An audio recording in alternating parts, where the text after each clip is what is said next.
Subscribe now and press the bell icon. Never miss an update. नमस्कार दोस्तों, स्वागत है आपका राष्ट्रीय ब्रांड यूट्यूब चैनल में।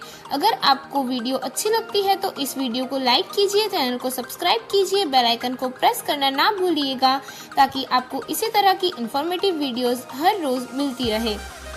दोस्तों, इस वीडियो को ज़्यादा से ज़्यादा अपने फ्रेंड्स एंड फैमिली के साथ शेयर कीजिएगा और अपने अपने ओपिनियन हमें कमेंट बॉक्स में बताना न भूलिएगा।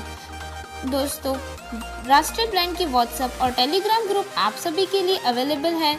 सो आप इस चैनल के अबाउट में जाकर फॉर्म फिल कर जुड़ सकते हैं हमारे व्हाट्सएप और टेलीग्राम ग्रुप में। फीमेल्स के लिए अलग से व्हाट्सएप ग्रुप अवेलेबल है, सो वो भी फॉर्म फिल कर हमारे व्हाट्सएप ग्रुप का हिस्सा बन सकती है। अब ज़्यादा देर ना करते हुए ले चलती हूँ आपको वीडियो की ओर। आशा करती हूँ आपको वीडियो पसंद आएगा।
एक दिन श्रीराम अपने दरबार में बैठे थे, तभी एक बूढ़ा ब्राह्मण अपने मरे हुए पुत्र का शव लेकर राजद्वार पर आया और हाँ पुत्र कहकर विलाप करते हुए कहने लगा, मैंने पूर्व जन्म में कौन से पाप किए थे जिससे मुझे अपनी आंखों से अपने इकलौते पुत्र की मृत्यु देखनी पड़ी। केवल 13 वर्ष 10 महीने और 20 दिन की आयु में ही तू मुझे छोड़कर सिधार गया। मैंने इस जन्म में कोई पाप या मिथ्याभाषण भी नहीं किया, फिर तेरी अकाल मृत्यु क्यों हुई? इस राज्य में ऐसी दुर्घटना पहले कभी नहीं हुई। निसंदेह यह श्रीराम के ही किसी दुष्कर्म का फल है। उनके राज्य में ऐसी दुर्घटना घटी है। यदि श्रीराम ने तुझे जीवित नहीं किया तो हम स्त्री पुरुष यहीं राजद्वार पर भूखे प्यासे रहकर अपने प्राण त्याग देंगे। श्रीराम, फिर तुम इस ब्रह्महत्या का पाप लेकर सुखी रहना। राजा के दोष से जब प्रजा का विधिवत पालन नहीं होता तभी प्रजा को ऐसी विपत्तियों का सामना करना पड़ता है। इससे स्पष्ट है कि राजा से ही कहीं कोई अपराध हुआ है। इस प्रकार की बातें करता हुआ वह विलाप करने लगा। जब श्री रामचंद्र जी इस विषय पर मनन कर रहे थे तभी वशिष्ठ जी 8 ऋषि मुनियों के साथ दरबार में पधारे। उनमें नारद जी भी थे। श्री राम ने जब यह समस्या उनके सम्मुख रखी तो नारद जी बोले, राजन, जिस कारण से इस बालक की अकाल मृत्यु हुई वह मैं आपको बताता हूँ। सतयुग में केवल ब्राह्मण ही तपस्या किया करते थे। फिर त्रेता के आरंभ में क्षत्रियों को भी तपस्या का अधिकार मिल गया। अन्य वर्णों का तपस्या में रत होना अधर्म है। हे राजन, निश्चय ही आपके राज्य में कोई शूद्र वर्ण का मनुष्य तपस्या कर रहा है, उसी से इस बालक की मृत्यु हुई है। इसलिए आप खोज कराइए कि आपके राज्य में कोई व्यक्ति कर्तव्यों की सीमा का उल्लंघन तो नहीं कर रहा। इस बीच ब्राह्मण के इस बालक को सुरक्षित रखने की व्यवस्था कराइए। नारद जी की बात सुनकर उन्होंने ऐसा ही किया। एक और सेवकों को इस बात का पता लगाने के लिए भेजा कि कोई अवांछित व्यक्ति ऐसा कार्य तो नहीं कर रहा जो उसे नहीं करना चाहिए। दूसरी ओर विप्रपुत्र के शरीर की सुरक्षा का प्रबंध कराया। वे स्वयं भी पुष्पक विमान में बैठकर ऐसे व्यक्ति की खोज में निकल पड़े।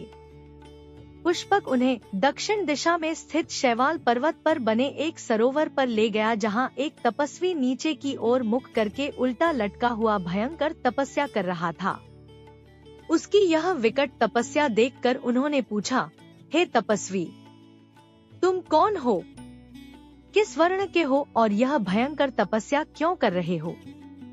यह सुनकर वह तपस्वी बोले, महात्मन, मैं शूद्र योनि से उत्पन्न हूँ और सशरीर स्वर्ग जाने के लिए यह उग्र तपस्या कर रहा हूँ।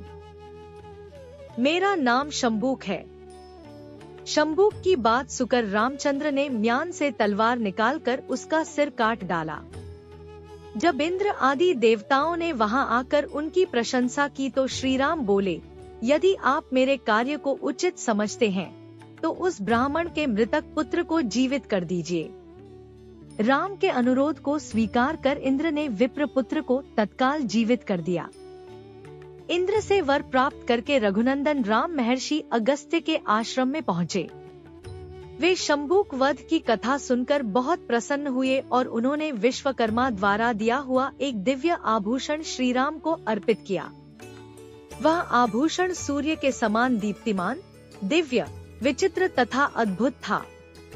उसे देखकर श्री राम ने महर्षि अगस्त्य से पूछा, मुनिवर, विश्वकर्मा का यह अद्भुत आभूषण आपके पास कहाँ से आया? जब यह आभूषण इतना विचित्र है तो इसकी कथा भी विचित्र ही होगी। यह जानने का मेरे मन में कौतूहल हो रहा है। श्री राम की जिज्ञासा और कौतूहल को शांत करने के लिए महर्षि ने कहा, प्राचीन काल में एक बेहद विस्तृत वन था जो चारों ओर 100 योजन तक फैला हुआ था, परंतु उस वन में कोई प्राणी पशु पक्षी तक भी नहीं रहता था। उसमें एक मनोहर सरोवर भी था। उस स्थान को पूर्णतया एकांत पाकर मैं वहां तपस्या करने के लिए चला गया था। सरोवर के चारों ओर चक्कर लगाने पर मुझे एक पुराना विचित्र आश्रम दिखाई दिया। उसमें एक भी तपस्वी नहीं था। मैंने रात्रि वहीं विश्राम किया। जब मैं प्रातःकाल स्नानादि के लिए सरोवर की ओर जाने लगा तो मुझे सरोवर के तट पर हृष्ट-पुष्ट निर्मल शव दिखाई दिया। मैं आश्चर्य से वहां बैठकर उस शव के विषय में विचार करने लगा।